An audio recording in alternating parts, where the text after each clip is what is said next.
बिस्मिल्लाहिर्रहमानिर्रहीम। अस्सलाम वालेकुम नाज़रीन, मैं अहमद फ़वाद हूँ और आप मेरा यूट्यूब चैनल देख रहे हैं। नाज़रीन, अहम खबरों, तज़्कियों और तबसरों के साथ आज की व्लॉग में आपकी खिदमत में हाजिर हुआ हूँ। सबसे पहले तो नाज़रीन, ये जो आइंदा का हफ़्ता है, इस आइंदे के हफ़्ते में कुछ अहम पॉलिटिकल तब्दीलियाँ, सियासी मंजरनामा तब्दील होने जा रहा है और ये सारी जो तब्दीलियाँ हैं पाकिस्तान तहरीक-ए-इंसाफ़ के हक़ में और अच्छी खबरें पाकिस्तान तहरीक-ए-इंसाफ़ के हक़ में आने जा रही हैं। कुछ तफ़सीलात आपके साथ मैं शेयर करूँगा। कुछ अहम राब्ते, दो बड़ों की सुलह भी हो चुकी है, इस पर भी कुछ तफ़सीलात हैं, वो भी आज की व्लॉग में आपके सामने मैं रखूँगा। इमरान खान साहब की जानिब से शाह महमूद कुरैशी को गो अहेड दिया गया है और शाह महमूद कुरैशी इस वक्त मुतहरिक हैं और इमरान खान की मर्ज़ी से ही वो मुतहरिक हैं और जो पार्टी के कुछ मामलात वगैरह हैं, जो मीटिंग्स वगैरह हैं, वो इस वक्त कर रहे हैं। इस पर भी कुछ तफ़सीलात आपके साथ मैं शेयर करूँगा। और आखिर में नाज़रीन, आर्मी चीफ़ आसिम मुनीर पैगाम और इमरान खान साहब की जानिब से जो खिताब किया गया है, इस पर भी कुछ तफ़सीलात हैं, वो भी आज की व्लॉग में आपके सामने रखूँगा। सबसे पहले तो नाज़रीन मैं आता हूँ कि इमरान खान साहब की जानिब से जो कल अहम खिताब किया गया है और इस खिताब के अंदर कुछ अहम इशारे हैं और काफ़ी लंबा चौड़ा खिताब था, लेकिन इसमें से कुछ अहम चीज़ें जो हैं,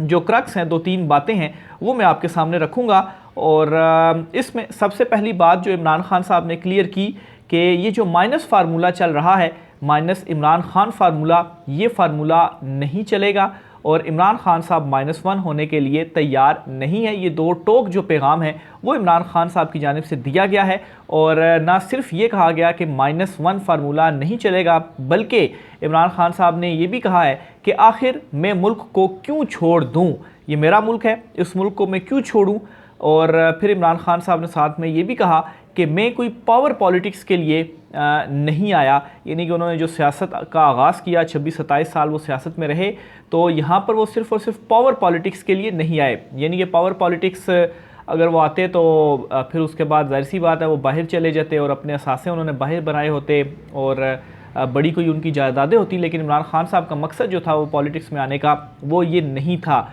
और इस वजह से ये जो माइनस फार्मूले की बाज़गश्त काफ़ी दिनों से चल रही है, पहले भी मैंने आपको बताया था कि माइनस फार्मूला नहीं होने जा रहा और अब भी इमरान खान साहब ने खुद आकर ये कन्फर्म कर दिया कि ये जो माइनस फार्मूला है ये ऑन कार्ड बिल्कुल भी नहीं है और कोई माइनस नहीं होने जा रहा। इसके अलावा इमरान खान साहब की जानिब से अपनी इस तकरीर में, अपने इस खिताब में एक बड़ा एतराफ़ भी था और वो एतराफ़ ये था, इमरान खान साहब ने कहा कि मुझे कमज़ोर हुकूमत एक्सेप्ट नहीं करनी चाहिए थी। यानी कि जब इमरान खान साहब की हुकूमत बनी तो ये सादा अक्सरियत के साथ नहीं बनी थी, इसमें इत्तेहादी शामिल किए गए, आज़ाद उम्मीदवार जहांगीर तरीन जो अपने जहाज़ों में लेकर आए थे वो शामिल हुए PTI में, और इस तरह से एक जो हुकूमत थी पाकिस्तान तहरीक-ए-इंसाफ़ की बनी। तो इमरान खान साहब ने कहा कि जो कुछ वो असल में करना चाहते थे वो नहीं कर पाए, क्योंकि जो उनकी हुकूमत थी वो सादा अक्सरियत के साथ नहीं थी और ब्लैकमेलिंग वगैरह ज़ाहिर सी बात है फिर होती थी। तो इस मरतबा का जो इमरान खान साहब का विज़न है, उन्होंने क्लियर किया है कि वो इस मरतबा अगर हुकूमत तब ही एक्सेप्ट करेंगे जब आवाम भारी अक्सरियत के साथ उनको जितवाएगी। कम से कम एटलीस्ट सादा अक्सरियत तो इमरान खान साहब की होनी चाहिए, ताकि बहुत सारी जो कानून साजी है या दीगर जो बहुत सारे मामलात होते हैं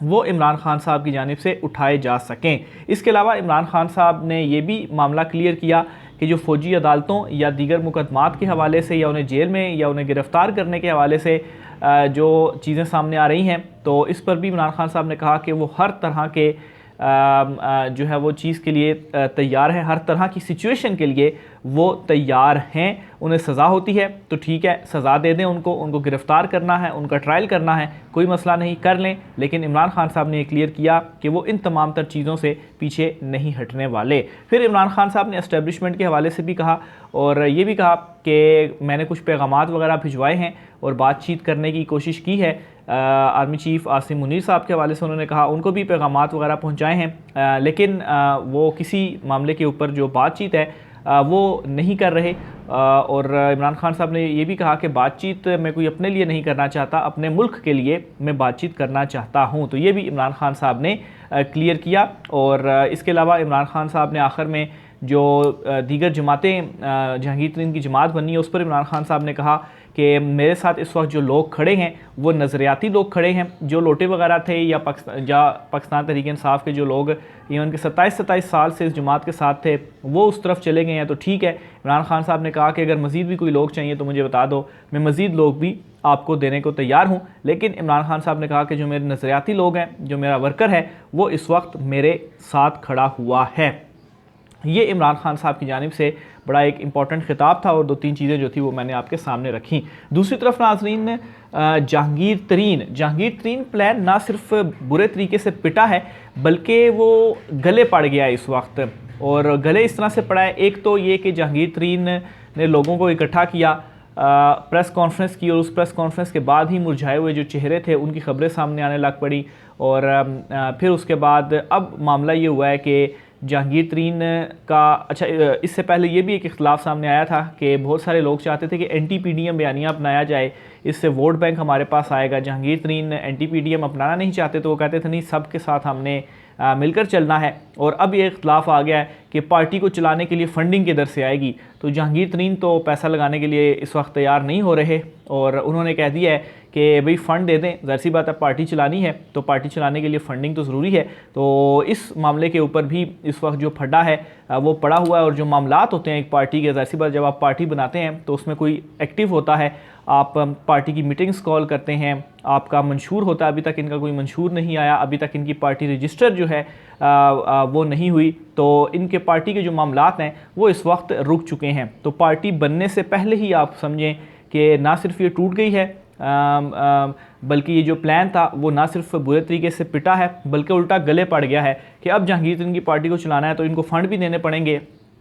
और एक ऐसी जगह पर फ़ंड देने पड़ेंगे जिसके बारे में ये मालूम है कि इससे हमें कोई फ़ायदा नहीं होने जा रहा। जहांगीर तरीन की जो जमात है ये ज़्यादा से ज़्यादा इलेक्शन में ये किरदार अदा कर सकती है कि वो स्पॉइलर का जो किरदार, जो चौधरी सरवर ने भी कहा कि कुछ जो वोट है शायद वो हासिल कर ले या कुछ वोट ये तोड़ ले, और वो वोट पाकिस्तान तहरीक इंसाफ के नहीं होंगे बल्कि वो वोट वो होंगे कि जिनका नुकसान मुस्लिम लीग नून को होगा या पीपल्स पार्टी आप कह लें उनको होगा। इसके अलावा नाज़रीन एक और बड़ी खबर है, और ख़बर यह है कि पंजाब और इस्लामाबाद में फ़ौज की तैनाती का हुक्म वापस ले लिया गया है। ये बड़ा एक अहम फ़ैसला सामने आया है और इसकी जो डिटेल्स हैं वो ये है कि शहर इक़्तिदार और पंजाब में 10 मई को अमन व अमान की सूरत हाल के पेश नज़र फ़ौज तैनात करने के जो ऑर्डर्स थे वो जारी किए गए थे। बहरहाल इस्लामाबाद में अमन व अमान बरकरार रखने के लिए फ़ौज की तैनाती का फ़ैसला अब वापस ले लिया गया है। चीफ़ कमिश्नर ऑफिस ने फ़ौज की तैनाती वापस लेने का मरासला वज़ारत दाखिला को भेज दिया है, जिसमें यह कहा गया है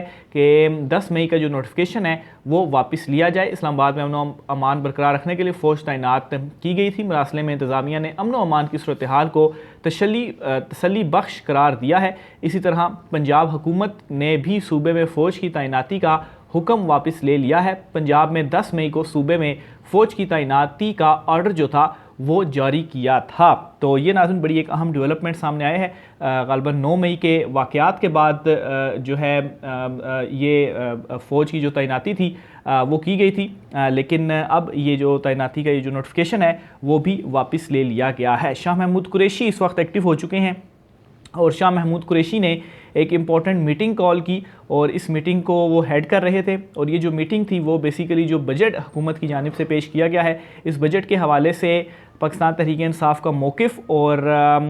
सारी इस सूरत हाल के ऊपर कि किस तरह से इन्होंने बजट और कैसे ये आवाम की चीखें निकलवा रहे हैं, इसके ऊपर एक डॉक्यूमेंट जारी करने का इस इजलास के अंदर फ़ैसला किया गया है। और जब ये इजलास शाह महमूद कुरैशी की जानिब से बुलाया गया तो इस पर काफ़ी सारे क्वेश्चन रेज़ हुए कि आया अगर शाह महमूद कुरैशी ने ये इजलास बुला लिया है तो क्या इमरान खान इसको चेयर नहीं कर रहे, इसको सरबराही नहीं कर रहे, तो क्या शाह महमूद कुरैशी को कोई गो हेड दे दिया गया है कि वो अब मामलात को देखें? तो ऐसा बिल्कुल भी नहीं है। एक तो इमरान खान साहब ने क्लियर कर दिया कि कोई माइनस फार्मूला नहीं होने जा रहा और शाह महमूद कुरैशी ने जो इजलास बुलाया है ये इमरान खान साहब की मर्ज़ी से ही बुलाया है, बल्कि जो मुलाकात भी हुई इमरान खान की और शाह महमूद कुरैशी की उसमें बहुत सारी चीज़ें तय भी हुई हैं और बहुत सारे मामलात के ऊपर इमरान खान साहब ने शाह महमूद कुरैशी को गो अहेड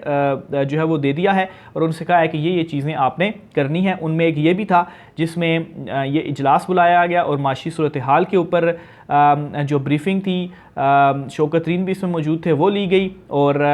बजट के ऊपर इस एक डॉक्यूमेंट जारी करने का पाकिस्तान तहरीक इंसाफ ने फैसला किया है। और इसमें ये होगा कि सारी चीज़ें डिटेल में होंगी कि जो बजट इनकी जानिब से दिया गया है कैसे ये इम्पॉसिबल है कि ये इम्प्लीमेंट ही नहीं होगा, यानी कि बहुत सारी चीज़ें बजट में रख दी गई, तनख्वाहें बढ़ा दी गई, लेकिन पैसे तो है ही नहीं, देंगे कहाँ से। तो ये इस वक्त इनकी जो सूरत हाल है वो बन चुकी है। दरसी बात है, इनको ये मालूम है कि 2 महीने बाद हमारी तो हुकूमत ख़त्म हो जानी है, उसके बाद निगरान सेटअप आना है, तो निगरान सेटअप फिर इसमें अगर तब्दीलियाँ करेगा तो सारे का सारा मलबा शायद उनके ऊपर पड़ जाए। तो ये जो इनकी सोच है वो इस वक्त है। और इसके अलावा नाजरीन, हुकूमत शाह महमूद कुरैशी के इस तरह एक्टिव होने से बहुत ज़्यादा परेशान है, ये भी आपको ख़बर देता चलूँ। और शाह महमूद कुरैशी जो कि प्रेस कॉन्फ्रेंस भी कर रहे हैं और एक्टिविटीज़ भी उन्होंने आहिस्ता आहिस्ता आगाज़ कर दिया है।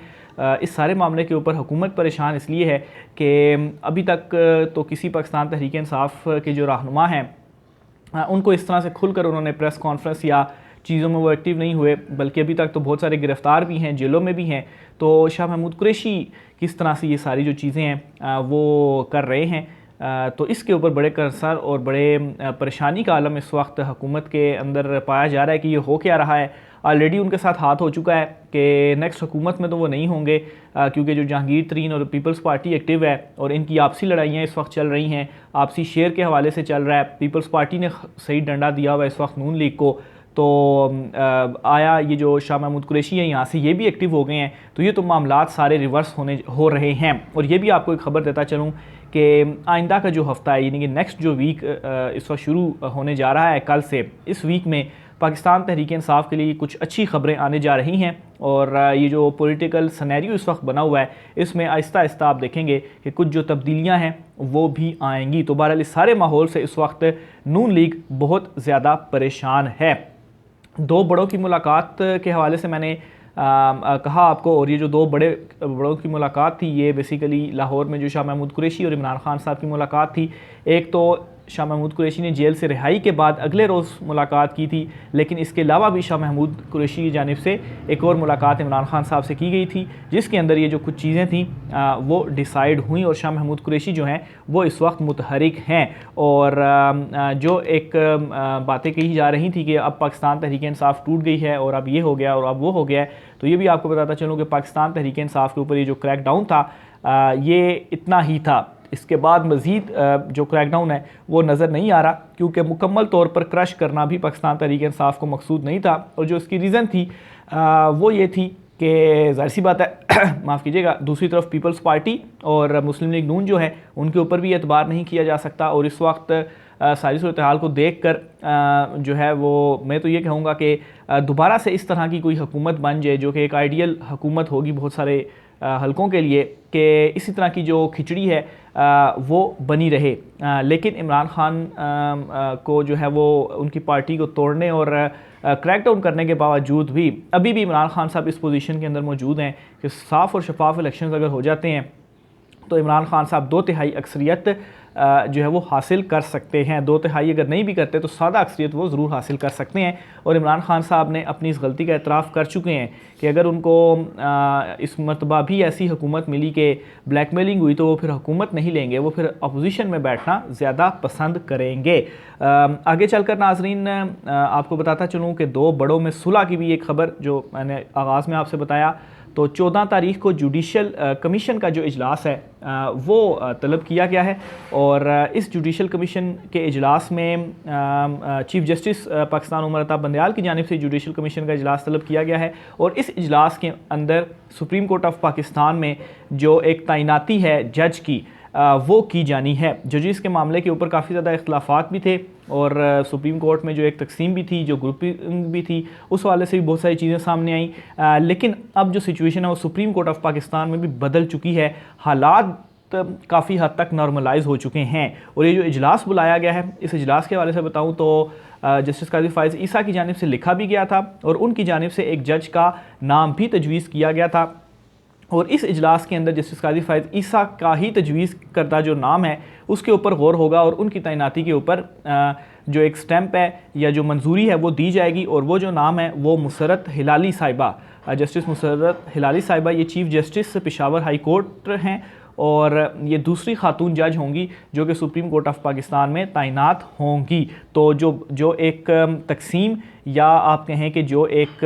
मामलात सुप्रीम कोर्ट ऑफ पाकिस्तान से भी सामने आ रहे थे, तो वो मामलात भी अब क्लियर हो चुके हैं और चीफ जस्टिस उमर अता बंदयार और जस्टिस काजी फाइज ईसा के दरमियान आप ये समझे कि ये जो जस्टर या इससे पहले जो इकट्ठे पौधा उनकी जानिब से लगाया गया, तो ये जस्टर ये शो करता है कि इन दोनों के मामलात क्लियर हो चुके हैं और ये बहुत ही एक अच्छी खबर भी है। और ख़ास तौर पर सुप्रीम कोर्ट ऑफ पाकिस्तान में जब वहाँ से इस तरह की चीज़ें सामने आएंगी तो फिर ज़ाहिर सी बात है कि वहाँ पर अगर कोई दरख्वास्त सामने आती है और उसमें अगर कोई तकसीम नहीं होती, तो फिर एक जो सुप्रीम कोर्ट ऑफ पाकिस्तान से सारा एक मुश्तरका फ़ैसला आएगा, उसमें बड़ी जो जान है वो भी होगी। आपको याद होगा कि जो इंतखाबात के हवाले से फ़ैसला दिया था, उसमें जो दो ग्रुपिंग थी जो ग्रुपिंग हुई उससे कैसे हुकूमत की जानिब से फ़ायदा उठाया गया और उन्होंने बड़ी तनकीद की। लेकिन अगर ये ग्रुपिंग ना होती, जो कि अभी चीज़ें जो है वो सुलझ चुकी हैं, तो फिर हुकूमत भी इस तरह के जो इक़दाम हैं वो शायद ना कर पाती। तो बहरहाल वंस अगेन आइंदा आने वाले कुछ दिनों के अंदर, कुछ हफ्तों के अंदर जो मुस्बत तब्दीलियाँ हैं वो आप देखेंगे और पाकिस्तान तहरीक इंसाफ के लिए ये जो मुस्बत तब्दीलियाँ हैं वो उनके लिए मुस्बत होंगी। तो राय के साथ कीजिएगा। मुझे इजाज़त दीजिए। अल्लाह हाफ़िज़।